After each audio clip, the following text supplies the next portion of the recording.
Hello everyone, my name is Anthony and I'd like to welcome you to my channel, Lessons Learned from Second Place. Today's video is in response to a couple of things that have happened recently in my life. And what I want to talk to you guys today about is something that is both uncomfortable and very important in your life. And today's topic is about conflict resolution. There are some things that have happened recently in my life that brought this to head and made me realize all of the steps that I have taken in my life to become better at resolving conflict. And what I want to do is give you a little backstory. First thing about me, I do not like conflict. I'm a very non-confrontational person. I have spent the better part of my life avoiding conflict, and I have been put in situations throughout my life that has taught me how to deal with conflict, and it's very much a part of being a leader. And so today I want to talk to you about conflict resolution from the eyes of somebody who pretty much goes out of their way to avoid conflict. So here we are. The first thing, you need to be aware. Situational awareness is super important. When somebody is trying to undermine you at work, when you're in a leadership position, or coworkers are trying to undermine you, or you're being bullied outside of work, maybe you're being bullied in a classroom, or you're being bullied by a teacher, these situations are very difficult to deal with. This is what we like to call drama. And here's what you need to know about drama. I do not support going and addressing every drama situation that you see, because at the end of the day, most of the time, you don't have proof of anything that's happening with drama. But you do need to be aware. You need to be aware of where the problem is coming from, who the culprits are, what the situation is, and exactly how dangerous is it, how extensive is it, what are you involved in. Situational awareness is going to help you out in a lot of ways. One, when you're dealing with the people that you suspect to be guilty of this behavior, you're going to be aware of what they're doing, and it's going to give you the ability to see through their lies. It's going to give you the ability to make decisions that are going to be best for you and your interest.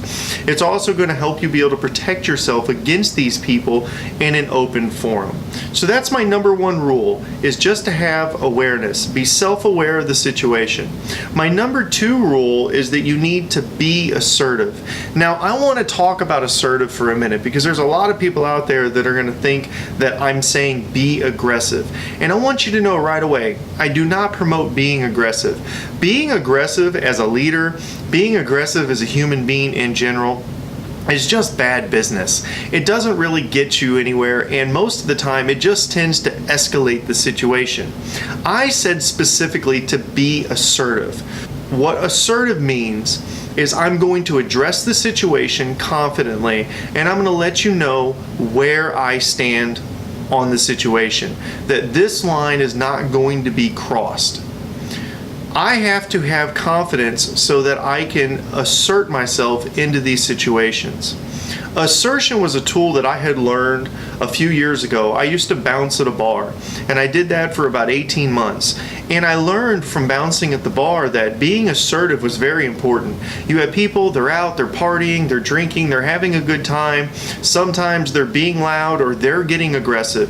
You cannot go to these people and aggressively approach them, because it'll escalate the situation and then you will have a fight on your hands. However, you have to be assertive. When you go to that drunk person who is acting belligerently, you need to let them know, look, I am in charge. You need to leave the building. You are going to listen to me. And you have to be able to do that in a way that promotes confidence. They have to understand that you're serious. They have to respect you. And at the same time, they have to feel that you're not threatening them. Assertion is a very key part of leadership. Assertion is a very key part of being successful at life. The second thing, be assertive. The third thing, you need to have empathy. Empathy is something that I don't think is talked about enough. I'm going to talk about empathy from the standpoint of customer service. When somebody calls and they have a complaint and you're wrong or they're right or whatever the situation is, one of the number one things that you can do for that person is to be empathetic. You need to let them know that you understand the situation, that you feel bad for the situation that they're going through. Whether or not you can help them, you're at least empathetic to their situation. They're going to work with you. They're going to want to listen to you. They're going to respect you a lot more if you just let them know I understand where you're coming from. I'm not saying to roll over for people. Empathy will get you a long way. You know, when I went up to somebody at the bar and I would say, hey man, you gotta leave, it's closing time, they would say, you know what, you're being a jerk. And I would be like, you know, you're right, I am being a jerk, but this is my job, you gotta go. I was being empathetic. I was letting them know that I understood where they were coming from. At the same time, I was being assertive, I was establishing my authority, and I was creating a relationship in which they were going to become cooperative with me. This is a very important key to life.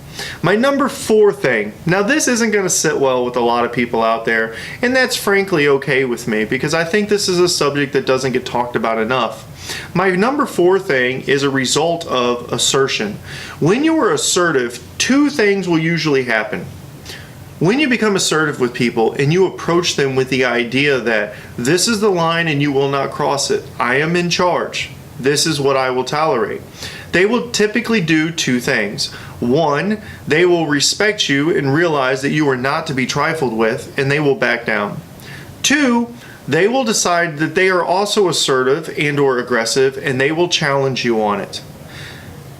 Because of that, you need to learn number 4, self-defense. You need to learn how to defend yourself in the event that somebody is going to try to hurt you. Because it's going to be very difficult to assert yourself into situations when you're afraid that you cannot defend yourself or you cannot defend the people around you or your loved ones or your family. Self-defense is something that is really overlooked in this society today, and I really don't understand why. People that know me know that I always go back to Maslow's hierarchy of needs. At the bottom of that triangle is survival needs. That is the most basic human need. We need food, shelter, safety. If you cannot defend yourself in the arena of life against threats that are known and unknown, how can you be confident? How can you be successful in the things that you're doing? I'm not telling everybody to go out and join a mixed martial arts gym. But maybe you should go to the gym, work out, get in shape, get strong. Maybe you should take some self-defense courses. Maybe you should go to the firing range and get your concealed carry and know that you can defend yourself in the event that your life is being threatened.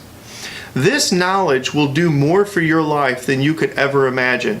It's going to give you the confidence to address situations. It's going to give you the confidence to be assertive. It's going to give you the confidence to know that if I am in a dangerous situation, I have a high probability of success.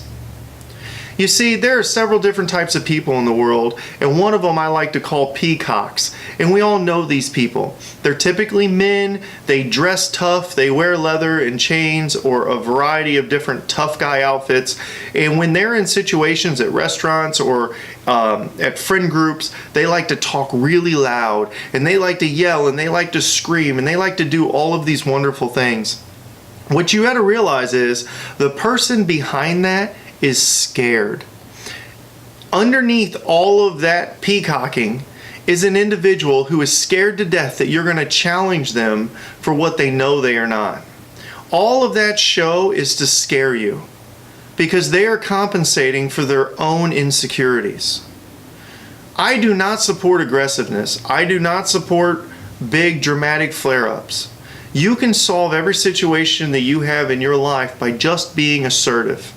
If you want to be a good leader, you must learn to be assertive. If you want to be a good parent, you need to learn to be assertive. If you want to be successful in your career, you need to learn to be assertive. If you want to have positive friendships, I can go on. Learn how to defend yourself. Number 4, self-defense. Stop being scared of the world around you. Take control of it and become confident. I hope that this video has helped some of you out there. I know that conflict resolution is a subject that a lot of people are a little hesitant to address. But I'm telling you, you want to improve your life, you need to learn how to deal with conflict. Conflict is a part of life. You need to learn how to address these things in your life, and if you do, you will be better off for it. If you enjoyed this video, make sure that you like the video, subscribe to my channel so that you don't miss future videos. And remember, if you want to win at life, you have to win today.